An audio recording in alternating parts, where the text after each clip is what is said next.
বিসমিল্লাহ, দেখতে পাইতে আছেন এই যে মাছ হইতে আছে কিন্তু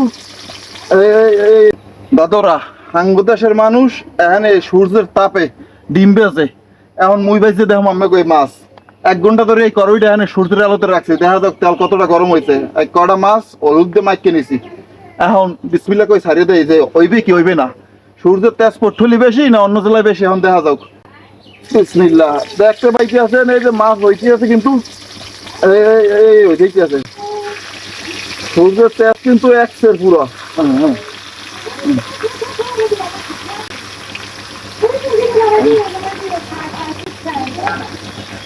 সূর্যের তেজে দেখতে আছেন মাছগুলো কিন্তু পুরো ফসফস করে উঠছে এগুলা পুরো বাইচে কয়লা কয়লা হয়ে যায় মনে হয়। কাঁচা মাছ পুরো ভাজা হয়ে যাইতে আছে। আরব দেশও মনে হয় সূর্যের এত তেজ নাই যে আমাকে পট্টলি এখন বর্তমানে চলতে আছে।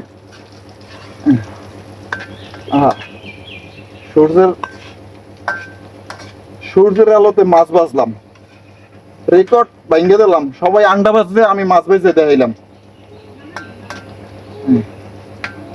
মাছ প্রায় অনেকটা ভাজা হয়ে গেছে, খাওয়ার উপযুক্ত হয়ে গেছে যে পরিমাণ ভাজা হয়েছে।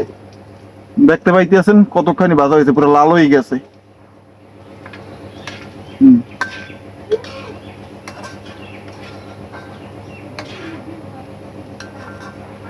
এখান থেকে একটা মাছ আমি উঠাইলাম, ঠান্ডা হইলে নিজে খাবো, দেখবো মাছটা হয়েছে কিনা।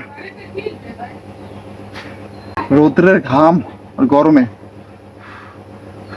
ফু দিয়ে ঠান্ডা করার চেষ্টা, পড়ে গেছে, কোনো সমস্যা নাই।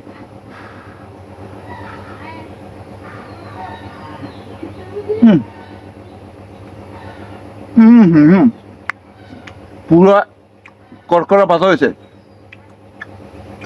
আর টেস্ট সেরকমের টেস্ট হয়েছে। সূর্যের আলোতে মাছ ভাজতে সেই মাছ খাইলাম, অসাধারণ পুরা এক কথা, সেরকম হয়েছে টেস্টটা। আপনারা অবশ্যই খাইতে আসবেন নেক্সট দিন, অন্য দিন আর আপনাদের নিয়ে ভাজতে খাবো একসাথে। মুরগি বেচবো, মুরগি সূর্যের আলোতে আজকে বাজবি মাছ, পরের দিন বাজবো মুরগি, সবাই বাজবে আন্ডা, আমরা বাজবো মুরগি, কোনো ব্যাপারই না গাইস।